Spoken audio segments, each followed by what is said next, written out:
आपल्या कष्टाची कमाई, आपली मालमत्ता, ती आपल्या माणसांना, आपल्या प्रियजनांना सुरक्षितपणे कशी द्यावी, हा प्रश्न खरं तर आपल्या सगळ्यांना कधी ना कधी पडतोच.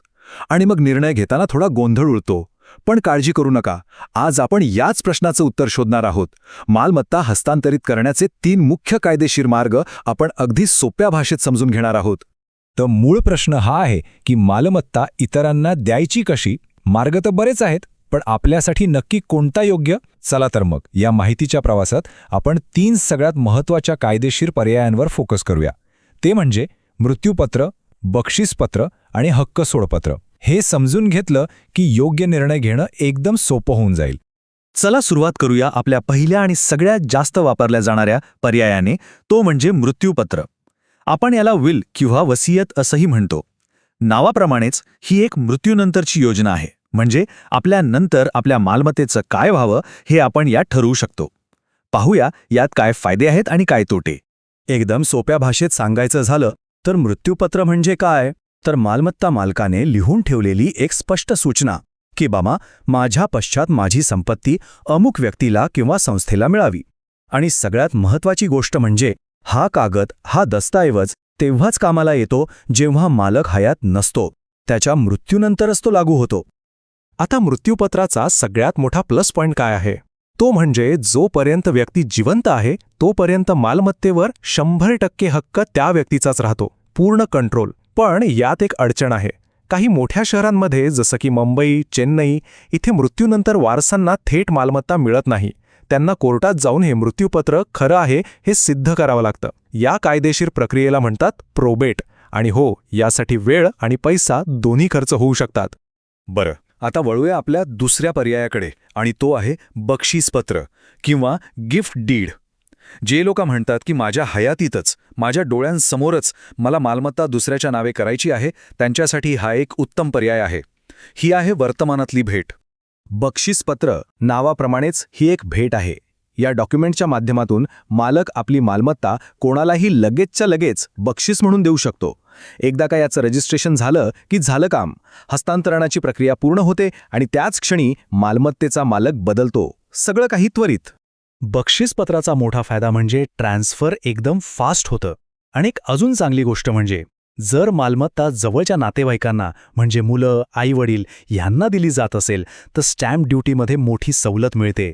म्हणजे खर्चात चांगलीच बचत होते. पण एक गोष्ट मात्र पक्की लक्षात ठेवायची, एकदा मालमत्ता भेट म्हणून दिली की देणाऱ्याचा त्यावरचा अधिकार कायमचा संपतो म्हणजे पूर्णपणे संपतो. हा निर्णय नंतर बदलता येत नाही. चला, आता आपण तिसरा आणि शेवटचा पर्याय पाहू. हा पर्याय एका खास परिस्थितीत खूप कामी येतो. याचं नाव आहे हक्क सोडपत्र किंवा रिलीज डीड.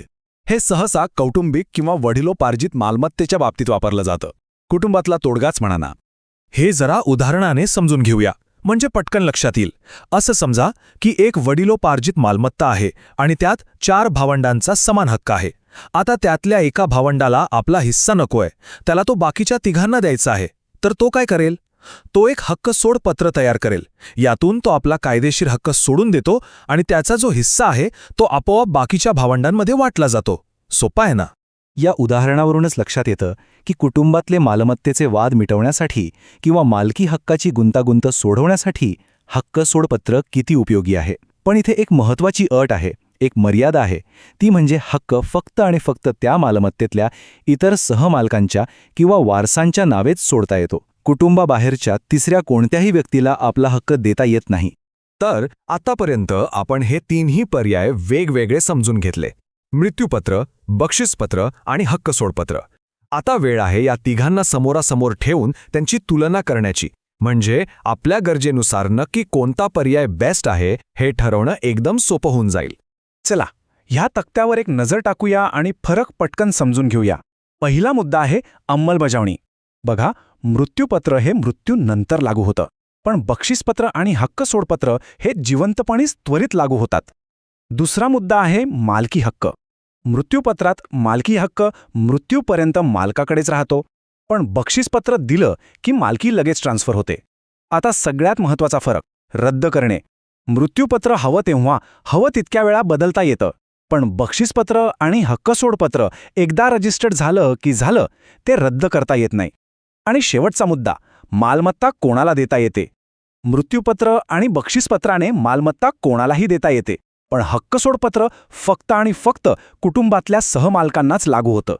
थांबा, अजून एक सगळ्यात महत्त्वाचा मुद्दा राहिला आहे. तो म्हणजे मालमत्तेचा प्रकार कोणता आहे. म्हणजे ती स्वकष्टार्जित आहे की वडिलोपार्जित. उदाहरणार्थ, जर स्वतःच्या कमाईने कष्टाने घर घेतलं असेल तर ती झाली स्वकष्टार्जित मालमत्ता. त्या संपूर्ण मालमत्तेचं मृत्यूपत्र किंवा बक्षीसपत्र करून ती कोणालाही देता येते. पण जर आजोबा पणजोबांकडून वारसा हक्काने मालमत्ता मिळाली असेल तर ती झाली वडिलोपार्जित.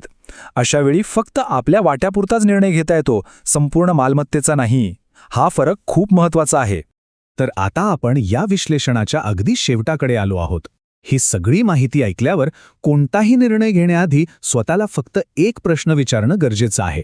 आणि तो प्रश्न हा आहे की मालमत्ता हस्तांतरित करण्यामागचा आपला मुख्य उद्देश काय आहे. आयुष्यभर मालमत्तेवर आपलं नियंत्रण ठेवायचं आहे की आपल्या माणसांना, आपल्या प्रियजनांना आज, आत्ता, लगेच मदत करायची आहे. या एका प्रश्नाच्या उत्तरातच तुमच्यासाठी योग्य पर्याय दडलेला आहे. याचं जे उत्तर मिळेल तेच तुम्हाला सांगेल की मृत्यूपत्र करायचं, बक्षीसपत्र करायचं की हक्कसोडपत्र.